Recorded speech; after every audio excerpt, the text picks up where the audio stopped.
এসব আপনি কি উল্টো পাল্টা কথা বলছেন? আমি মন্দিরে যাওয়ার আগে এরকম কিছু একটা আন্দাজ করেছিলাম বলে আমি মাকে সেটা জানিয়েছিলাম। ভয় পেয়েছিলাম তাই, কিন্তু কিন্তু মা তার আগে এই বিয়ের ব্যাপারে কিচ্ছু জানতো না। আর টুম্পা নয়ন ওরা তো ব্যাস ব্যাস, সাফাই দিতে হবে না, আমার সব জানা আছে। কিচ্ছু জানেন না আপনি? আপনার সব সব ভুল ধারণা। এই ধারণা আমার এমনি এমনি হয়নি নন্দিনী। আপনার মা আপনাকে বিশাল কিছু ভাবে, বিশাল অনুভাবে আপনাকে। উনি ভাবছেন রূপসা আর কৌশিকে বিয়ে দিয়ে আপনি পুণ্যের কাজ করেছেন। এখন আপনি সত্যি মিথ্যে কিছু যাচাই না করে যা মনে আসছে তাই বলে যাচ্ছেন। কি প্রমাণ আছে আপনার? কিসের ভিত্তিতে আপনি এত জোর গলায় এত কিছু বলে যাচ্ছেন? আপনার কাছে প্রমাণ আছে আপনি কনস্পিরেসি করেননি, সেটা বলুন। পঞ্চাকে চেপে ধরেছিলাম আমি, পঞ্চা সব বলেছে। সেদিন রাত্রিবেলা কৌশিকে বাইরে এনে দেখা করেছিল আপনার ভাই নয়ন। এরপরে আপনি বলবেন বিশ্বাস করতে, এরপরে আপনি বলবেন ওরা কিছু জানতো না, বললে আমি বিশ্বাস করব? ওরা সব জানতো, ওরা সবাই সব জানতো। না না না না নবাব, আমি নয়নকে শুধু বলেছিলাম কৌশিক দাকে বাড়ির বাইরে বাইরে নিয়ে আসতে। এর থেকে বেশি ওইটুকু ছেলে আর কিচ্ছু জানে না নবাব, কিচ্ছু জানে না। আপনি শাক দিয়ে মাছ থাকার চেষ্টা করছেন নন্দিনী, তাতে কোনো লাভ নেই, কারণ এইভাবে সত্যিকে চাপা দেওয়া যাবে না। নবাব, বাবা তোমরা চেয়েছিলে নন্দিনী এই বাড়িতে ফিরেছে, কিন্তু এই বাড়িতে থাকতে হলে ওকে আমার শর্তগুলো মানতে হবে, না হলে। তোমার যদি মনে হয় নন্দিনী কোনো ভুল করেছে, অন্যায় করেছে, তাহলে তুমি ওকে অন্য কোনো শাস্তি দাও। একটা বড় ভুলের শাস্তি দিতে গিয়ে নিজেও আর একটা বড় ভুল করছো না বাপ। একটা মেয়ে তার বাপের বাড়ির সাথে কি করে। বুঝে বৌদি, আমি এখন কাউকে বিশ্বাস করি না, এই মেয়েকে তো নই। এরপর দেখবে, এরপর নিজের মা ভাই বোনকে ভালো রাখার জন্য গীতা মহিলার সাথে তালে তাল মিলাচ্ছে। আসলে রূপসা ওর কাছে একটা ঘুঁটি, একটা চাল, যেটাকে দিয়ে ও নিজের মা ভাই বোনের ফিউচার, ওদের ভবিষ্যৎ সিকিউর করার প্ল্যান করেছে।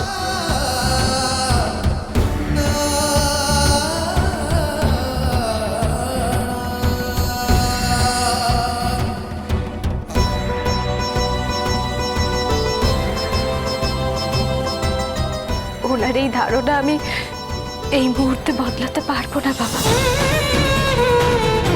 কিন্তু আমি নিজেকে কিভাবে প্রমাণ করব সেটা আপনারাই বলে দিন।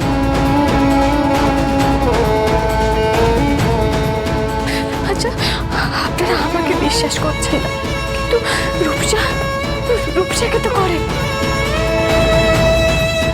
একবার রূপসাকে জিজ্ঞেস করে দেখুন যে সত্যি সত্যি ঠিক কি হয়েছিল। ভালোই বলছো তো, ভালোই বলছো তো তুমি নন্দিনী।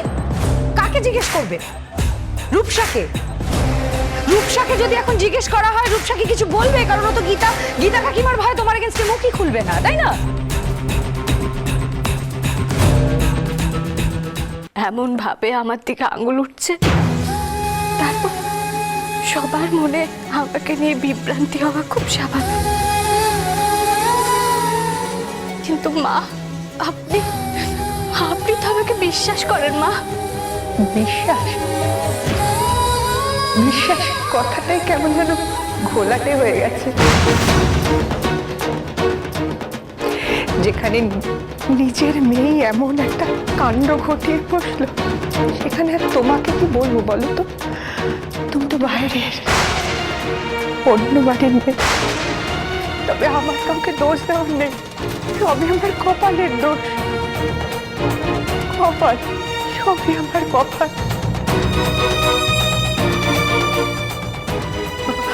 বাবা, বক্তা ভাই, মেজা ভাই, তোমরা। আমি এটুকু বলতে পারি যে যা হয়েছে তাতে আমাদের মাথা হিট হয়ে গেছে। আমাদের মান সম্মান সব ধুলোয় মিশে গেছে। আর তার দায় তুমি এড়াতে পারো কি? যদি রূপসাকে নিয়ে সত্যিটা বলে বেরোতে, তাহলে হয়তো আমরা এতটা বিভ্রান্ত হতাম না। আমিও চেয়েছিলাম জানো নন্দিনী, রূপসা আর কৌশিকের মিল হোক, বড়দের মন গলিয়ে ছেলে মেয়ে দুটো এক হয়ে যাক। কিন্তু এভাবে কাউকে না জানিয়ে বাড়ি থেকে পালিয়ে এটা চাইনি আমি। তুমি সেটাকে সাপোর্ট করেছো নন্দিনী। সারাক্ষণ ভেবেছি আমরা সবাই ভুল হতে পারি, কিন্তু তুমি না নন্দিনী।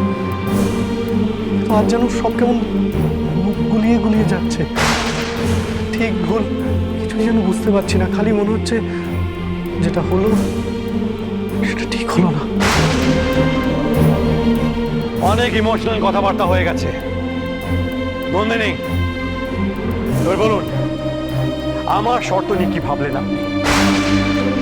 আসলে রাত হয়েছে তো অনেক, তাই আমাদের গীতবিধানের দরজা বন্ধ করার টাইম হয়ে গেছে।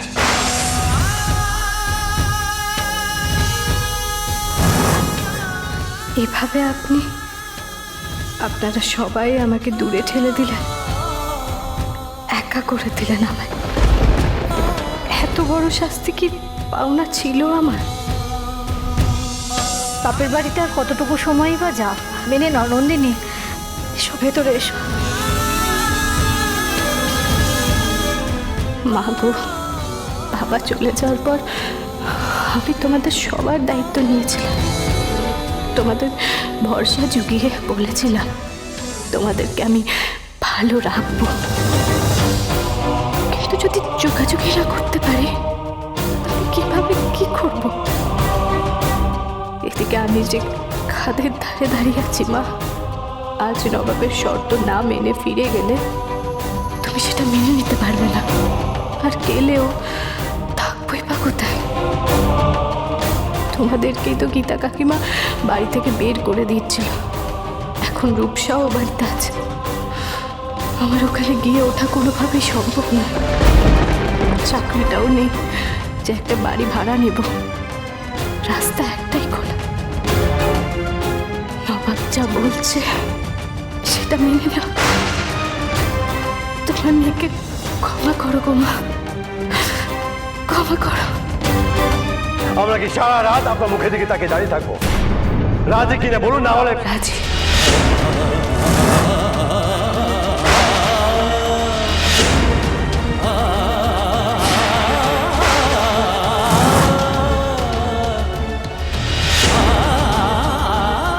খাবার তো শেষ, আমি কি খাবো? আমার খাবারটা খেতে হলে নিজে রান্না করে খাবে। রান্নাঘরে তো তালা দেওয়া। তুমি কি ভেবেছিলে তোমার জন্য কি সংসারে রান্নাঘর করে রাখবো আমি? তোমাকে না এই সংসারে কেউ বলে আমি মনেই করি না। কোথায় যাচ্ছি? সব রান্না তোমাদের প্যারে ছোট বৌমা করেছে, তো ওর হাতের কোনো কিছুই আমি খাবো না। ওই যে জলটা খেলেই ওই গ্লাসের জলটা কিন্তু নন্দিনীরই ভরা না।